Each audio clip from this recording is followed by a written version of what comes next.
Welcome back to the podcast Catch It, a New Perception. My name is Katuk. As the season rolls on, we're continuing to do video. I hope you appreciate it.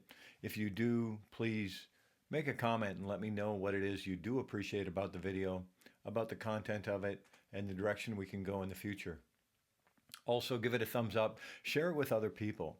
And one of the things about sharing this video and these podcasts, these episodes with other people that you love and people that are in your circle, the thing about it is you could create some conversation about the content of this with other people and create more of a reality of the direction that you want to go in life as a whole, in general, specifically maybe. And I think that the more that we talk about things with other people that are pertinent, the things that continue to help us change and get to know our higher selves, the better we can take that journey through this lifetime. Thinking about many different topics that we could talk about going through this season, I just have so many different ideas in the direction we can go. And I've talked about circling back around to some of the ideas that we've talked about, and I look forward to being able to do that. And I'd like to be able to do it in some consecutive episodes and remind you, or possibly remind you of the direction that you can go, the influence that you have on your own life, and the people that are around you and how they influence you. And I think about how grateful I am, how fortunate I am. The words that we put out there in the universe, the terminology that we use, what we layer into our subconscious. And as I talk about these things, I think about how the bigger picture continues to change. What is it that you want in your world? Who is it that you want in your world? You give what you get. You get what you give. How much of this is a reality moving forward for you? Do you realize that when you feed negativity around you expands? Or when you feed positive things, that positivity around you, in your circle, the people around you, it all expands, it all gets bigger. And it's one of the reasons that I do this podcast the way that I do. Now, I would love to have kept it more quiet in the sense of not showing my face. I like to use a spirit name. I like to not make it about me. I want it to be something that you benefit from, not that this podcast is about me. And I know there's a lot of popular things out there right now where everybody says, oh, look at me, aren't I great? Look at you. Aren't you great? You are. That's what this is about. The essence of getting what you give. Realizing that when you give to others something positive, that you will only receive something positive from that. When you sit and feed negative things to their subconscious, you feed negative things to their conscious mind, you might not even realize what it is. And you sit and feed that, and then you wonder what it is that you're getting back. You get what you give. What is it you're going to gift someone else today? Can you gift someone else generosity, love, kindness? Or will you continue to gift someone derogatory terms, curse language, and then you wonder why they come back at you the way they do? And some people, I get it, they use vulgar language because they don't have a larger vocabulary. Or they choose to not use it, or they think they can get someone's attention, or make people laugh. I get that humor is important in life, and that's not necessarily what this podcast is about.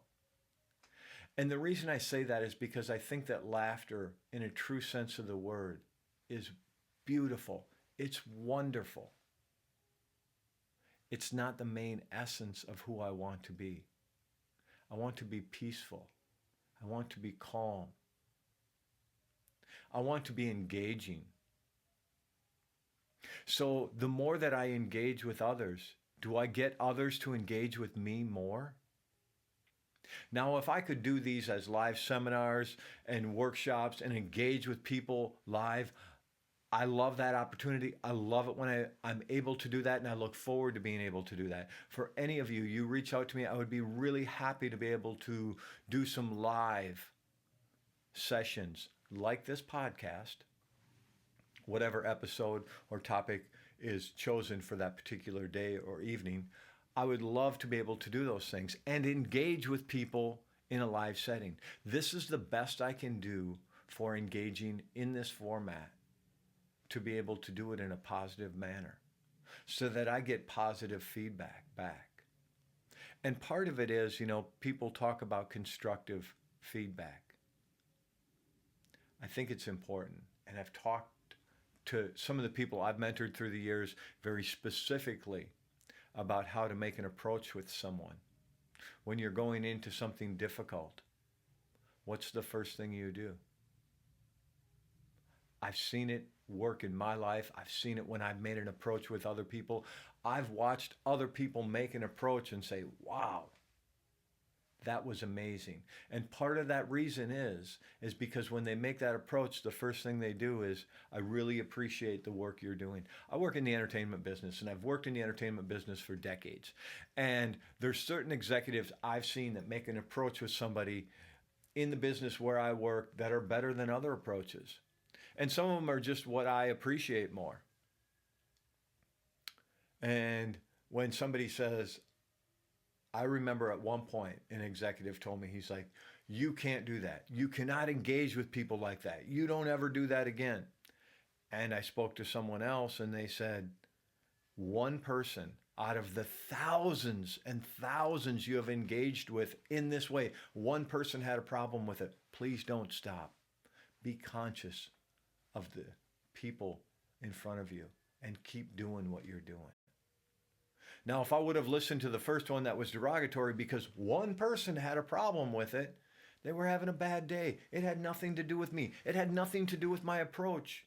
It had nothing to do with any of that. They were having a bad day, and no matter what anyone would have said or done or any type of an approach, it probably wasn't going to work that day. They were closed down. They were closed-minded. They were closed-hearted. They were hurt. Whatever it might be, that's okay. It doesn't mean I need to stop making the approach I make when I can make a good approach. Do you make a good approach today?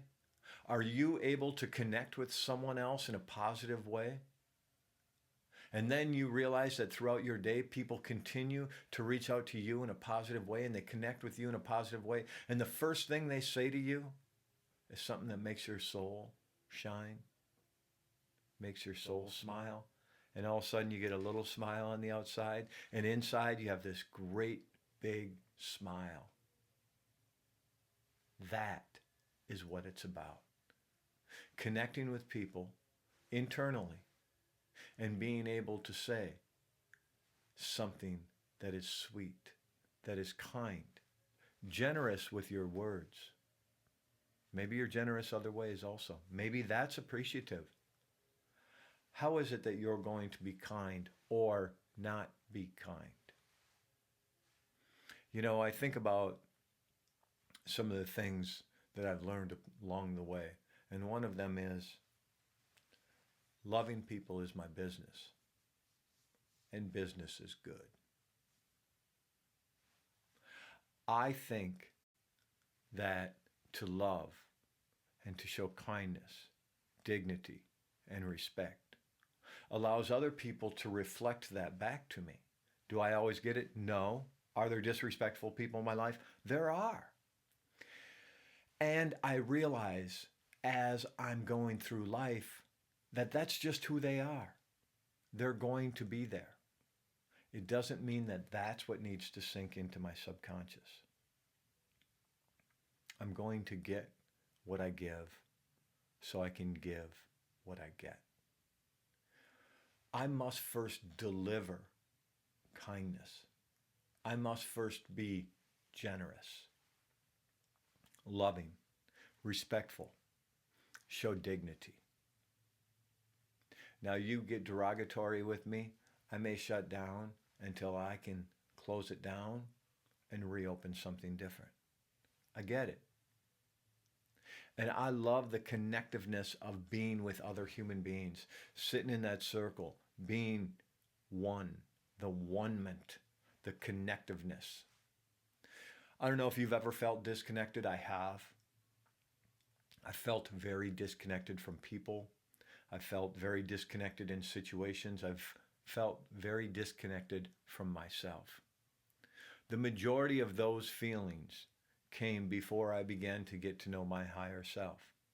Now, for me personally, for me to be able to continue on this journey, before I get to take that long journey, and I look forward to the day I get to take that long journey back home and return to the spirit world. I look forward to that. That will be a great day. I don't want to bring it on, and I don't need for it to happen today. And if it does, I'm good. And right now, in this journey, what is it that I can do to be able to continue to get to know my higher self? For me, part of it is I have stopped using outside substances to the best of my ability to make me temporarily feel better when I'm looking for a long-term solution. That long-term solution has to do with getting to know my higher self by being part of, by being connected, by finding that one-ment. And I say this because what I realize is that I've gotten to a point where if I take the substances out, for one, whether that's drinking, prescription drugs, that the pharmaceuticals I don't need that allow me to escape from myself, the weed, other drinking, all of it. I need, and part of it is, I know where I live right now with some of the legalization of some things coming back out of prohibition that have been on prohibition for 100 years with marijuana, it's become very fashionable for people to escape with this form. And a lot of people think it's good. Oh, I just relax. Well, yeah. And you can relax other ways. At least I can. And I know I should be talking about what my journey is. I just see this as a form of escape for people, and they're acting like it's something different than that. That concerns me. For people overall and certain people specifically, individuals. And that's okay.